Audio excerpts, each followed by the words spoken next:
Bien. Merci à tous. Merci à tous, à tous les trois, pour entamer cette matinée de travail. Moi, je suis très impressionné parce que l'une des difficultés que nous avons à la fois principalement dans notre métier de médiateur, c'est de faire cette pédagogie. Alors j'espère qu'on va apprendre énormément de choses pour faciliter cette pédagogie. Et je pense que c'est la difficulté que vous avez aussi, c'est-à-dire l'incompréhension que peut avoir le public, les usagers, les clients, les consommateurs, ou de cette mutation de formidable révolution que l'on vit là maintenant depuis 10 ou 15 ans. Pour en parler, donc, Jeremiah Hoyland, vous nous venez de Californie. Hein, où vous êtes un spécialiste de l'innovation. J'interrogeais un de mes amis hier pendant le week-end qui vous connaissait un peu et je lui disais mais qu'est-ce qu'il fait? Comment fait-il? Il me dit c'est le Schumpeter de la Silicon Valley. Alors je ne sais pas si l'expression vous plaît ou vous flatte, mais je trouve qu'elle est intéressante dans la mesure où vous êtes vraiment celui qui introduisait l'innovation et qui apprenait aux chefs d'entreprise à innover, parce que finalement le chef d'entreprise c'est quand même la clé à la fois du progrès économique et de la croissance. À votre droite, Olivier Cottina, qui est un régional de l'étape, hein, si je vous dis, puisque vous travaillez à la fois à Caen, dans la région, et puis en Californie également, puisque vous êtes professeur à Stanford, et vous êtes spécialiste plutôt de l'économie collaborative, ce qu'on appelle très rapidement, d'un mauvais terme, l'ubérisation de l'économie. Et Christian Vanizet, qui est le fondateur de Make Sense, celui qui est plutôt à la fois aussi dans la région, puis aux États-Unis, mais plus aux États-Unis qu'ici d'ailleurs, spécialiste de l'économie solidaire, hein, le social business. Vous nous direz exactement ce qu'il en est. Jeremiah, je peux vous donner la parole? Thank you so much. Merci. Je vais parler en anglais, mais j'aimerais remercier de votre accueil. Je viens de San Francisco, en Californie. Je voulais vous dire que moi-même et mes parents qui sont venus avec moi, nous sommes ravis d'être ici. Le père de ma mère a été dans l'armée américaine, était basé en France. Il voulait toujours revenir en Normandie. Il était... donc nous sommes vraiment honorés, très heureux d'être ici. Alors je vis à Silicon Valley, je suis à côté de Facebook, le siège de Facebook. Je peux rendre visite chez Uber, Tesla, toutes ces sociétés, Google, Apple, se trouvent tous dans la région de Silicon Valley. Qui ici a visité Silicon Valley? Très peu de personnes. Bon. Alors, je parlais à mon ami Gregory, qui travaille chez Caen Events, et j'ai proposé que ce serait intéressant pour les acteurs économiques de Caen, Normandie, de venir faire une visite de Silicon Valley pour connaître tout cela. Il y a beaucoup de choses qui se passent. Il faut venir voir par soi-même. Et je vais vous parler des changements qui ont lieu, les nouvelles formes économiques ou des différents business models qui se développent. Alors, pour vous expliquer ça, je voulais vous parler des 4 R de la numérisation. Il y a 4 R. Je vais vous présenter les 2 premières et ensuite je vous parlerai de la 3e R qui est l'ère actuelle, qui a lieu certainement ici à Caen et à Paris également. La 4e R qui va venir. Alors, il y a 20 ans, la première ère, alors l'ère Internet, l'ère des médias sociaux, et donc il y a 4 ères numériques. On va parler de la première ère. Et cette ère a eu lieu il y a 20 ans. La révolution Internet. En 1995, les gens ont commencé à créer des sites Internet. Si vous pouvez créer des sites Internet, vous avez beaucoup de puissance. Mais il fallait connaître la technologie. L'impact économique de cette première, c'est que les gens découvraient de nouveaux produits, de nouvelles possibilités de faire des affaires sur Internet, de faire du commerce sur Internet. C'est déjà présent. La deuxième phase est la phase des médias sociaux. Et Christian en parlera aussi de l'entrepreneuriat social. Alors, avec Twitter, on voit les gens le font tout le temps. Cela a démocratisé l'information, ça l'a transformé. La voix du peuple est partout. Et cela a eu un impact sur le printemps arabe au Moyen-Orient. Le marketing a changé, la communication a changé. Je suis sûr que les journalistes ont bien vu l'impact lorsque les gens écrivent leur propre sujet. Deuxième ère, médias sociaux. C'est très prévalent, présent aujourd'hui. Aujourd'hui, c'est la troisième ère de la numération et c'est l'économie collaborative, l'ère de l'économie collaborative. Alors, c'est pas seulement les échanges pair à pair, mais c'est également le commerce entre pairs. Vous avez entendu parler de sites ou des applications comme Airbnb, Uber, mais il y a aussi le crowdfunding. Et à Paris, il y avait un site, Cooking, où les gens pouvaient se retrouver chez eux pour les repas. Le plus grand start-up à Paris, c'est Blablacar pour le covoiturage qui fonctionne encore mieux que Eurostar au niveau du nombre de passagers, de voyageurs.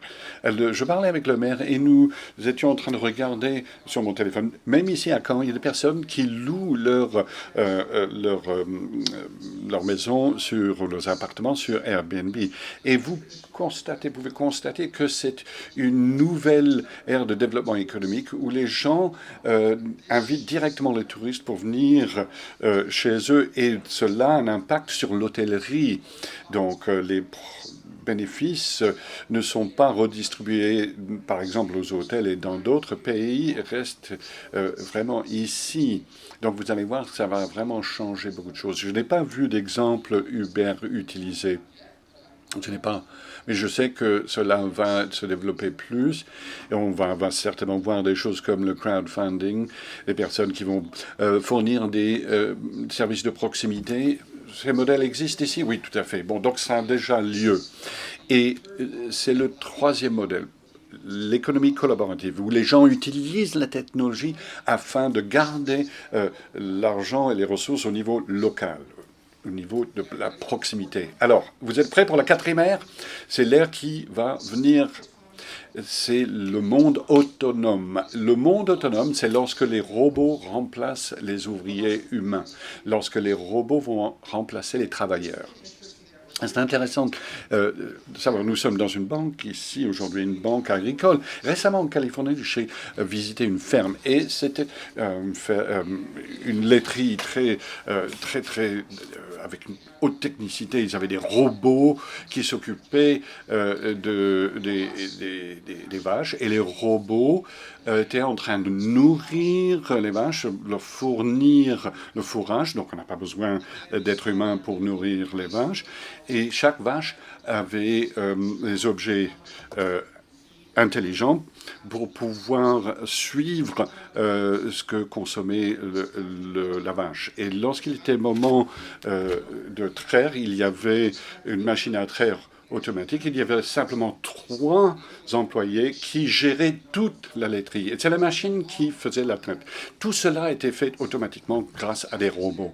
Alors, c'est un exemple comment cela va avoir un impact sur l'agriculteur, mais ça va également avoir un impact sur le transport. Des voitures autonomes qui vont sans conducteur. Les conducteurs professionnels n'auront plus de travail. Par exemple, aux États-Unis, rapport du président Obama sur l'économie, il y a une statistique, c'est un rapport très long, hein, mais dans ce rapport, ce que cela dit, si vous gagnez moins de $20 US de l'heure comme salaire, il y a 83% de chances que votre profession, votre poste sera automatisé. Entre 20 et 40 $, il y a un tiers de probabilité que votre travail sera automatisé à l'avenir. Alors, comment revenir à ce thème de la place de l'homme dans l'économie et dans la société? Il y a 2 façons de regarder ce monde autonome. On peut se dire, bon, il y aura une abondance où il y aura un manque de ressources. On peut se dire, ah, j'ai peur, je vais perdre mon emploi. Mais de côté positif, lorsque les robots peuvent faire les métiers qu'on ne veut pas faire, ben on peut avoir plus de temps de loisirs, on peut pouvoir se concentrer sur des choses beaucoup plus intéressantes. Donc, c'est en bref ce que je voulais partager avec vous. Il y a des nouvelles technologies qui émergent, cela a un impact sur les économies, mais c'est juste le début. Il y a une grande vague qui arrive et ce sera cette ère du monde autonome. Merci. Je pense qu'on va avoir beaucoup de questions à la suite de votre intervention, mais on va garder les questions pour la fin. La parole à Olivier Cottina pour nous parler alors plus spécialement, de la troisième ère, finalement, de l'ubérisation, puisque c'est un peu votre expertise. So, first of all, I agree. Je partage ce que Jeremiah vient de dire. Nous sommes en train de vivre une accélération de changement et cela dépasse tout. Et des changements deviennent de plus en plus accélérés. Uber, par exemple, peut mettre en contact des chauffeurs en liaison directement avec le public. Et cela a vraiment c'était un choc. Et ce monde connecté, toute personne avec une idée intéressante peut avoir un impact important. Et je pense que c'est une transformation dramatique qui ouvre un grand nombre d'opportunités, surtout pour les jeunes générations. Et j'essaie d'insister sur l'importance des jeunes. Si on réfléchit 5 minutes et on réfléchit les gens qui ont transformé les industries, Bill Gates était un étudiant, Mark Zuckerberg était un étudiant, le créateur de Google également, Steve Jobs avait 25 ans.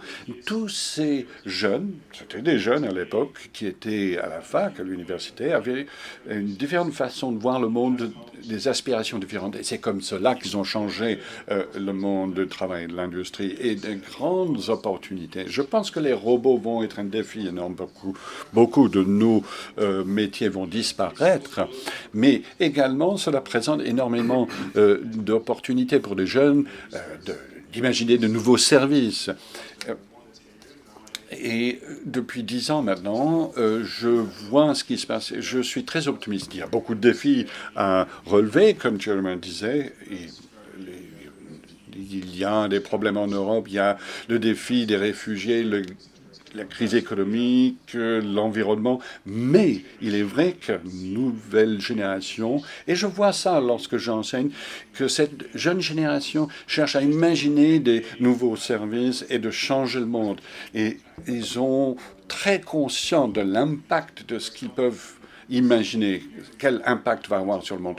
Henry Ford, quand il a inventé la voiture, s'il avait imaginé toute la pollution, est-ce qu'il aurait fait les choses de la même façon? Bon. Mais une des grandes opportunités aujourd'hui, c'est qu'il est très aisé d'utiliser ces technologies qui sont très peu chères. Dans ma première start-up, je n'avais pas réussi parce que la technologie était très, très chère. Et maintenant, cette technologie est très abordable. Christian va certainement en parler après. Nous avons une opportunité énorme avec la jeune génération. Bien entendu, il y a ces grands défis économiques, problèmes de chômage en Europe, mais c'est le bon moment. Lorsqu'il y a une crise, il y a énormément de nouvelles choses qui émergent et des opportunités. Le fait qu'on a accès aux connaissances grâce à l'Internet, vous pouvez avoir les meilleurs professeurs au monde. On parle du niveau de l'éducation en France, du système d'éducation en France, mais cela va changer.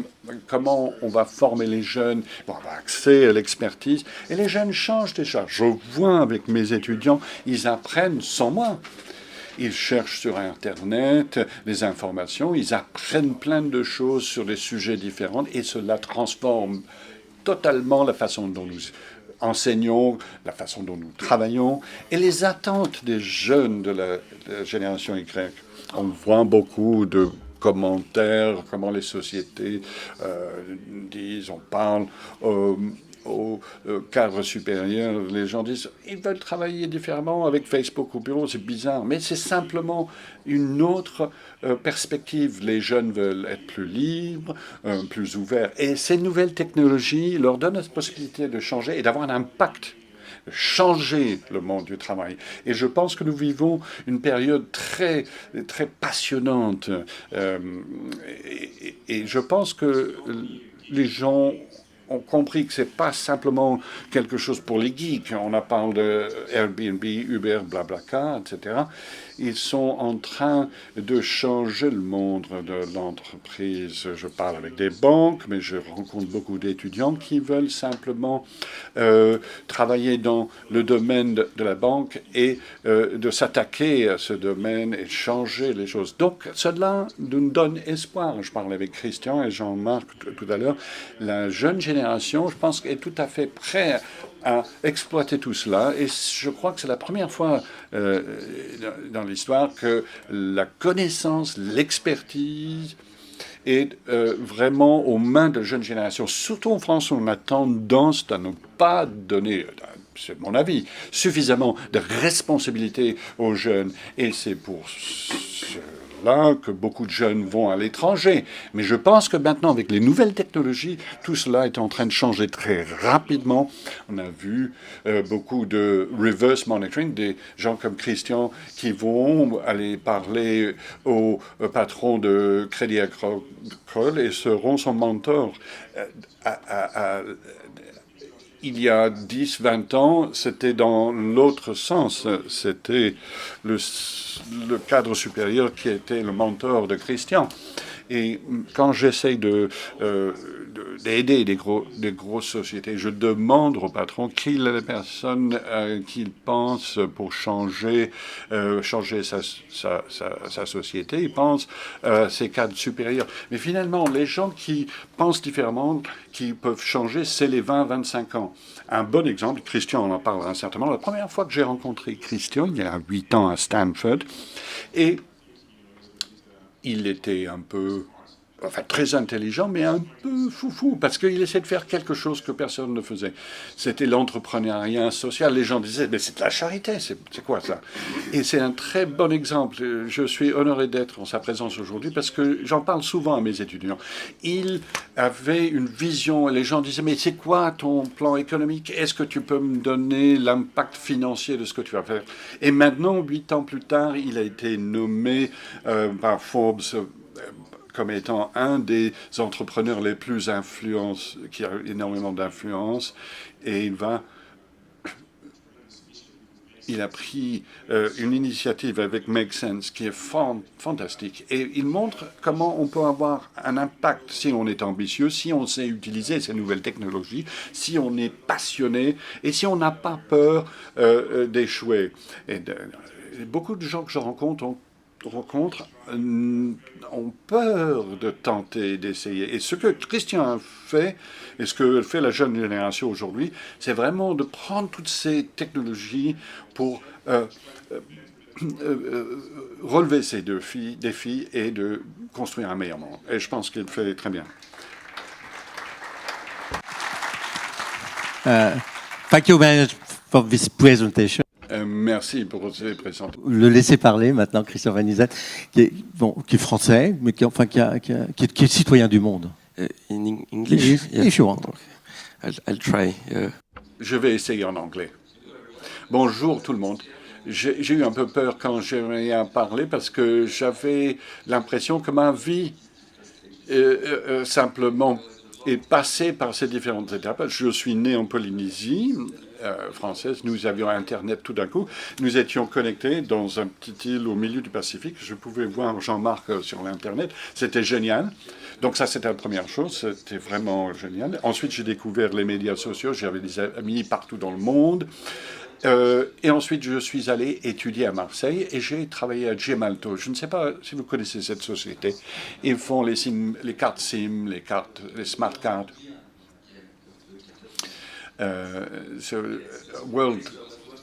Donc, leader mondial. Qui est mort il n'y a pas très longtemps. So I was working there. Donc je travaillais là, j'ai lu son livre, effectivement.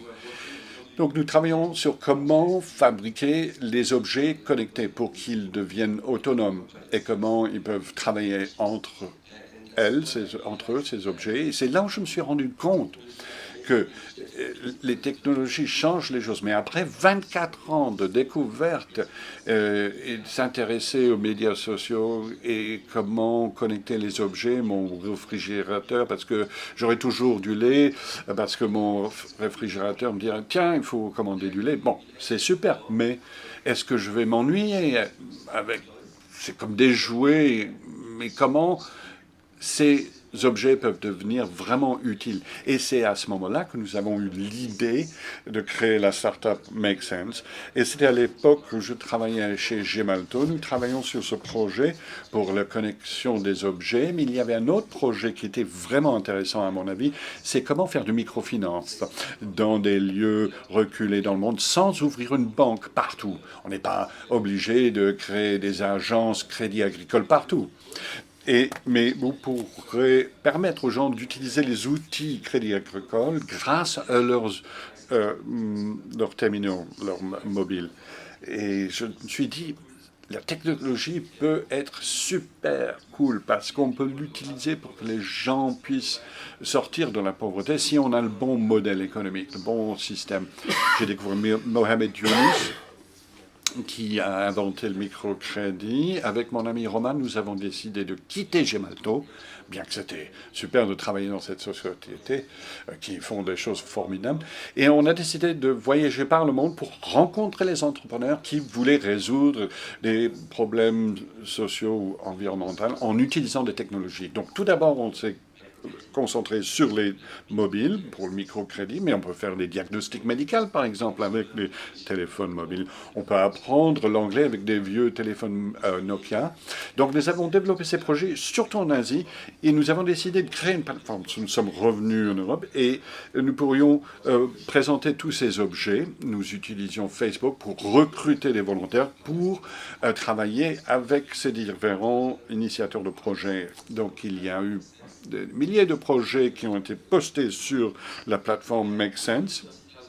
30 000 volontaires nous ont aidés. Et nous pensions, nous ne faisons plus confiance aux politiques. On ne peut plus faire de la politique. Il faut travailler avec les entrepreneurs. Et c'est important de travailler avec les entrepreneurs sociaux.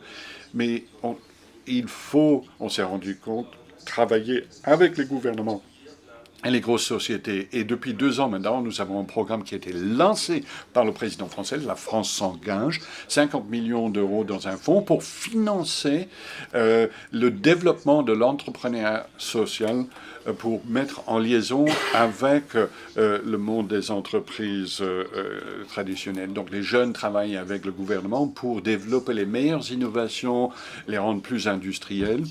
Et cela me rend optimiste pour l'avenir. J'espère que les robots vont reprendre nos métiers pour que j'ai plus de volontaires.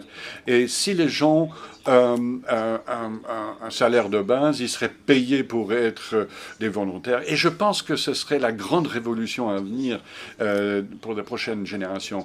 Que vous ayez suffisamment d'argent pour vivre, pour manger.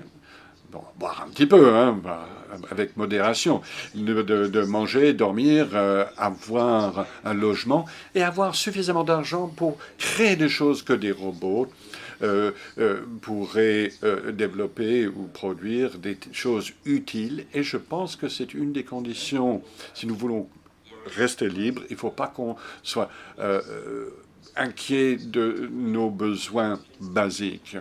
Je ne pense pas que cela va rendre les gens paresseux. Je pense que cela va développer leur envie, leur curiosité d'avoir ce niveau de vie garanti de base. Je pense que cela va donner vraiment sens à la vie des gens. Bravo. Vous êtes...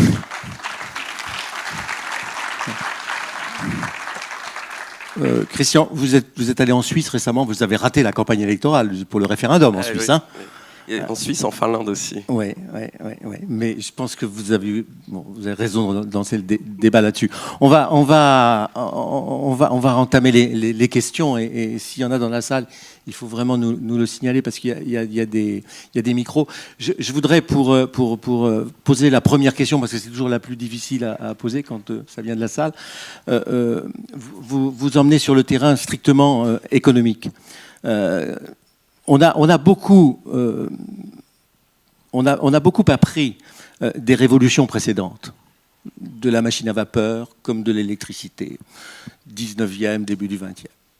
Et on a notamment appris que les innovations étaient évidemment destructrices d'emplois. C'est-à-dire que lorsque Louis Renault a sorti ses premières voitures à Paris, il a vendu des taxis et il a mis au chômage les conducteurs de cocher. Mais il les a aussi formés pour qu'ils deviennent eux-mêmes chauffeurs de taxi. Et ce sont eux qui ont conduit les fameux taxis de la Marne. Donc, je veux dire que l'innovation a détruit des emplois, mais l'innovation a créé beaucoup plus d'emplois qu'elle n'en a détruit. C'était la fameuse innovation créatrice de Schumpeter, vous savez, celui dont je parlais tout à l'heure. Il semblerait aujourd'hui qu'avec la révolution digitale, il y ait un doute sur la capacité de cette innovation-là, de cette révolution-là, à créer plus d'emplois qu'elle n'en détruit, à continuer de créer des emplois. Il y aurait un doute, notamment dans des grandes activités comme les activités financières, les activités de la banque, les activités, enfin bref. D'où l'idée, et vous avez raison, du revenu universel, qui permettrait, grâce à la productivité générée, de faire. Est-ce que vous partagez ce doute-là, moyennant quoi il va falloir qu'on s'y attelle, parce que c'est un des gros problèmes qu'il faudra assumer dans les organisations modernes. Il y a une nouvelle qui est tombée hier et qui m'a frappé. Pour la première fois, les Chinois ont sorti une dépêche. L'installation de 3 robots dans une usine automobile va mettre au chômage 10 000 salariés chinois. 10 000 salariés chinois. Qu'est-ce que vous répondez à ce doute? Qu'est-ce que vous dites à cette réflexion? Jérémie. You understand? Thank you. Merci. Il y a des statistiques vraiment étonnantes. Fox.com, 70 000 employés ont été remplacés. C'est en cours. Vous avez tout à fait raison. L'innovation détruit des emplois, mais les gens se forment et obtiennent d'autres compétences. Et l'objectif, là, c'est d'avoir plus de ressources parce que les métiers plus basiques vont être remplacés. Et c'est intéressant de voir que les Suisses étaient contre ce salaire de base. Mais cela va prendre des années.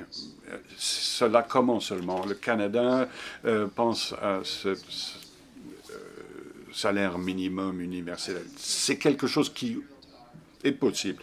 Moi, j'ai une fille qui a 3 ans et je pense que la compétence la plus importante qu'elle doit acquérir, c'est de savoir comment programmer et comment gérer les robots. Et je pense que ça va être un domaine d'opportunité pour les compétences à venir. Encourager les jeunes, comment gérer ces technologies autonomes. Je pense que cela va devenir une compétence très importante. Alors, il y a d'autres points négatifs auxquels on doit réfléchir. Qui va être propriétaire de ces technologies autonomes? Parce que les personnes qui sont propriétaires de ces technologies vont être très puissantes. Et on ne sait pas qui aura le contrôle. La semaine dernière, Google a déclaré qu'il travaille sur un nouveau produit qui s'appelle the Kill Switch, le bouton arrêt, pour arrêter les robots, les déconnecter s'il y a un problème, s'il y a un problème d'attaque cyber. Donc on voit déjà des mesures de sécurité qui sont en train d'être mises en place au fur et à mesure qu'on développe ces nouvelles technologies. Elon Musk parle de comment il regarde, surveille de très près le développement de systèmes d'intelligence artificielle, ce qu'ils vont faire, ce qui va émerger.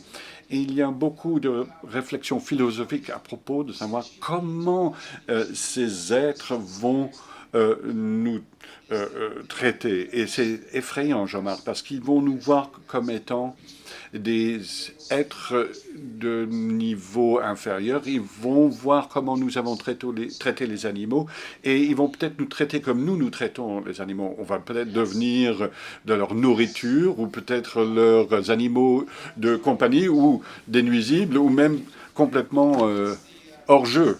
C'est ça les dangers qu'on pourrait apercevoir pour cette prochaine phase. Oui, Agnès. Olivier, si je poursuis la même question pour vous, mais en la changeant un tout petit peu d'angle. Vous avez fait un papier tout à l'heure très optimiste, vous fondant sur la capacité des jeunes générations à s'adapter et à inventer. Mais quid de la génération qu'ils vont remplacer? Comment on fait la transformation? Qu'est-ce qu'on fait? On va pas tuer les vieux quand même. Non, mais c'est ça que... I think, well, it's... Oui, je pense comme Jeremiah, c'est un très grand défi d'imaginer comment beaucoup de choses vont changer. L'éducation, pour moi, comme j'ai déjà dit, il est très important de préparer les gens à ces changements. Tout ce qu'on a entendu à propos de l'éducation tout au long de la vie, comment s'adapter à ça pour les gens qui ont les gens qui ont plus que 40 ans, ça représenterait un changement absolument massif. Et il va falloir qu'on travaille avec eux pour leur permettre il faut qu'on l'imagine. Mais avec la technologie, ça devient de plus en plus facile. Pourquoi pas? On pourrait apprendre aux seniors comment programmer. On parle toujours des enfants, mais il y a beaucoup d'opportunités ailleurs aussi. Ça va être compliqué, comme vous avez dit, avec Uber pour les chauffeurs de taxi, mais nous allons devoir essayer d'apprendre à des gens d'expérimenter, comme Jeremy a dit au début. Silicon Valley, le San Francisco, c'est la ville capitale du monde numérique. Donc, si vous voulez prévoir, si vous voulez voir les expériences qui vont avoir lieu, il faut y aller là-bas et essayer de comprendre si vous êtes entrepreneur, ou même dans une corporation en tant qu'individu. C'est très intéressant de là-bas parce que ça vous forcera d'imaginer comment les choses vont changer. J'ai une petite anecdote. Je parlais avec un des boss d'AXA, on parlait des voitures autonomes. Imaginez que tout sera conduit par des algorithmes. C'est les machines qui vont décider. S'il y a une voiture et il y a 70 vieilles personnes devant la voiture, et la voiture va devoir décider dans quelle personne elle va rentrer. Et tout ça, ce sera fait par des machines. Mais je reste optimiste. En France, nous nous plaignons tout le temps, on a tendance à voir le côté sombre de toute chose, mais nous devons accepter ces changements, il n'y a pas le choix, et nous allons devoir faire le mieux qu'on peut pour tout le monde. Les chauffeurs Uber sont très contents d'avoir un job et d'inventer un nouveau travail. Savent-ils que dans 10 ou 20 ans, les voitures qu'ils conduisent seront des voitures automatiques, yeah, but at the same time, Uber was fantastic. Mais en même temps, Uber, c'était fantastique, parce que ça a créé de l'emploi pour plein de monde qui n'en avait pas. J'ai eu la chance dans ma vie de passer 22 ans dans le groupe Bouygues. J'ai vécu la transformation du groupe Bouygues, qui était une formidable entreprise de bâtiment, construction, en un groupe de technologie moderne, avec une chaîne de télévision, un opérateur de téléphone, etc. Et un jour, en discutant avec Martin Bouygues, qui m'entendait parler de ce que vous venez de dire, c'est-à-dire la mutation nécessaire, l'adaptation indispensable, il m'a dit... Écoutez, il me dit Jean-Marc, vous avez raison, c'est vrai que vous avez raison, mais nous, on perd entre 500 et 1000 emplois dans le monde par an dans le bâtiment, parce qu'ils sont remplacés par des... Est-ce que je peux transformer mes ouvriers du bâtiment et mes chefs de chantier en Claire Chazal? C'est compliqué. Donc, c'est ça le vrai problème que se pose à nos gouvernants et à la fois aux médias, d'ailleurs, qui font la pédagogie. Christian. En même temps, c'est un des problèmes, mais la technologie peut aussi aider à faire en sorte que tu puisses mieux te former ou avoir des formations qui vont... Par exemple, il y a une entreprise sociale qui s'appelle Bias Impact. Donc, c'est la première non-profit ONG qui a été prise au Y Combinator, en Silicon Valley. Et du coup, ce qu'ils font là, c'est qu'ils bossent avec Pôle emploi pour que justement, vous puissiez dire d'où vous partez, où vous aimeriez arriver, et vous proposer les bonnes formations, et c'est à l'aide d'algorithmes qui complètent ce que font les conseillers de Pôle emploi. Il y a des solutions qui existent. Après, c'est sûr qu'en ce moment, le boulot, le travail, ça va être principalement être dans le code. Donc, par exemple, c'est une formidable opportunité. On a lancé un partenariat avec SAP, la grosse entreprise de logiciels allemands, le UNHCR, qui est l'agence des Nations Unies qui s'occupe des réfugiés, et un entrepreneur social qui s'appelle Reboot Camp. Ils font des formations au code en Silicon Valley pour former 20 000 réfugiés dans les camps au code. Parce qu'ils ne peuvent pas travailler dans les camps, ils ne peuvent pas travailler dans le pays. Par contre, quand vous êtes codeur, vous pouvez il y a 100% de chances que vous alliez travailler dans une entreprise, dans un autre pays, parce qu'il y a tellement de demandes. Mais la question, c'est combien de temps est-ce qu'on va encore avoir besoin des codeurs ? La dernière première page de Wired, le magazine des geeks, c'était les codeurs vont disparaître et ils vont être remplacés par des dresseurs d'intelligence artificielle. Et ça vous demande plus les mêmes compétences que d'écrire du code. Et du coup, c'est ça qui est un peu compliqué, c'est que ça va. Ça va vite. Ouais. Des questions, parce que si vous me laissez, monsieur le maire, tenez, prenez un micro. Voilà. Levez-vous peut-être. Oui, non, enfin, la caméra. on m'a déjà vu, mais Oui. Non, mais c'est pas... en vous écoutant, moi, il y a une question qui me taraude, parce que je pense que c'est la vraie question de nos sociétés occidentales.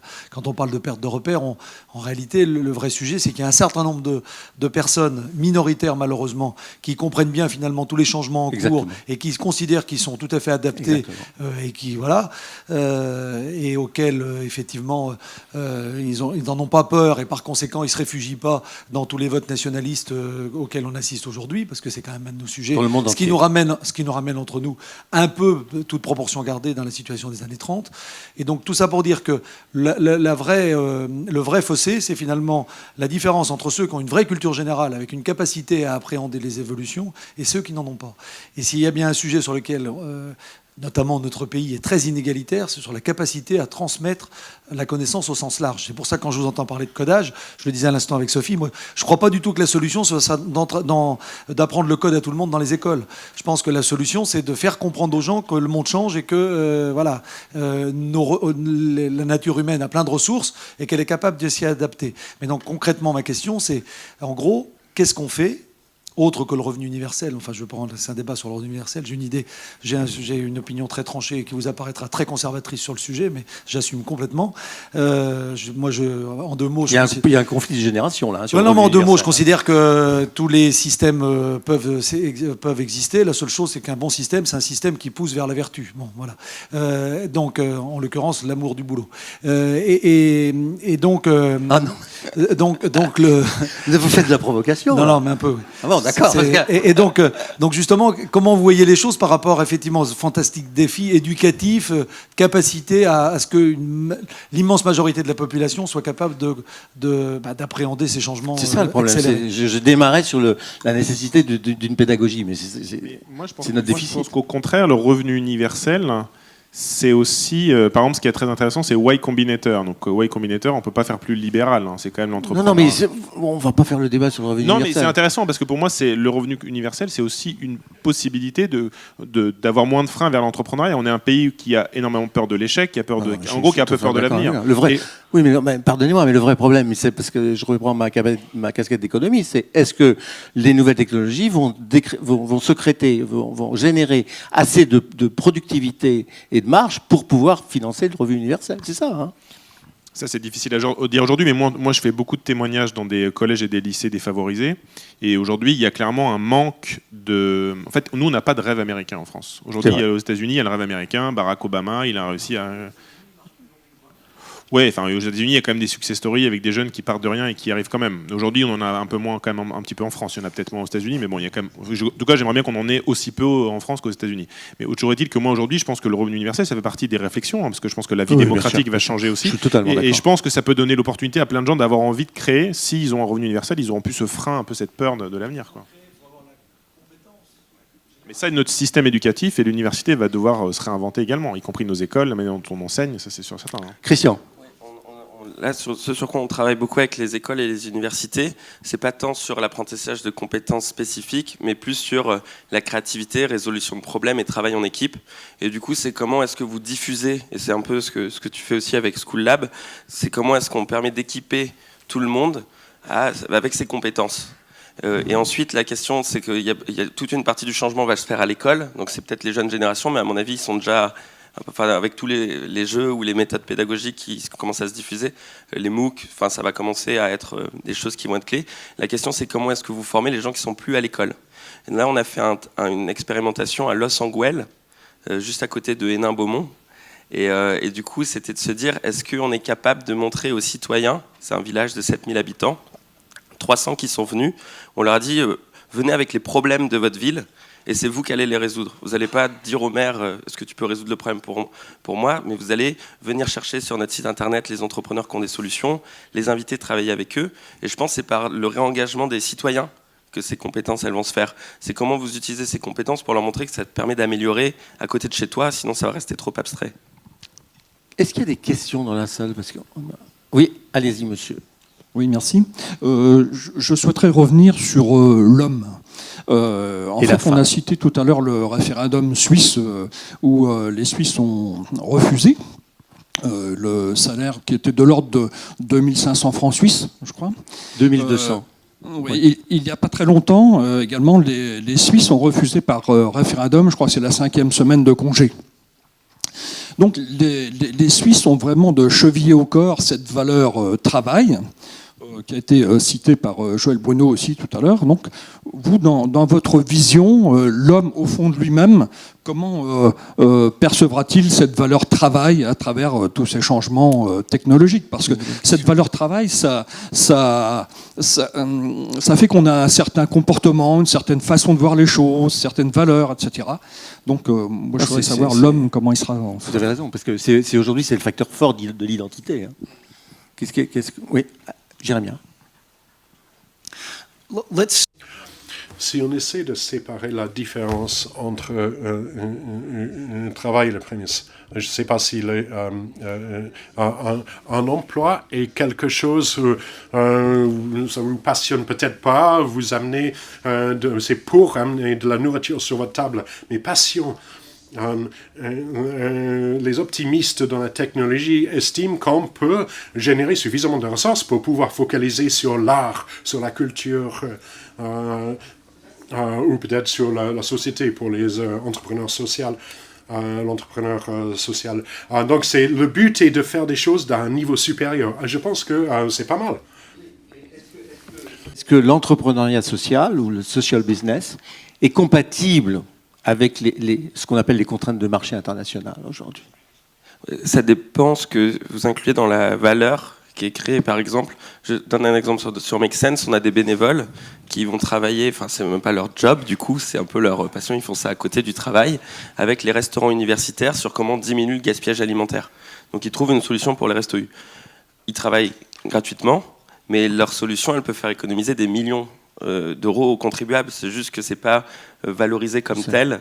Et du coup, qu'est-ce qu'on calcule dans les externalités négatives les coûts, est-ce qu'on les inclut ou pas Je sais bien, mais il y a des entreprises qu'on connaît bien, on en parlait tout à l'heure avant de commencer, qui font du social business, mais qui sont en risque d'OPA sur le marché international parce qu'ils font du social business, parce que ça coûte. C'est pas parce qu'ils font du social business, c'est parce que ça coûte un peu cher à l'actionnaire.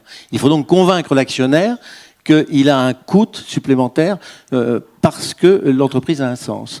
Mais c'est compliqué quand vous êtes face à des gens comme Coca-Cola ou Nestlé.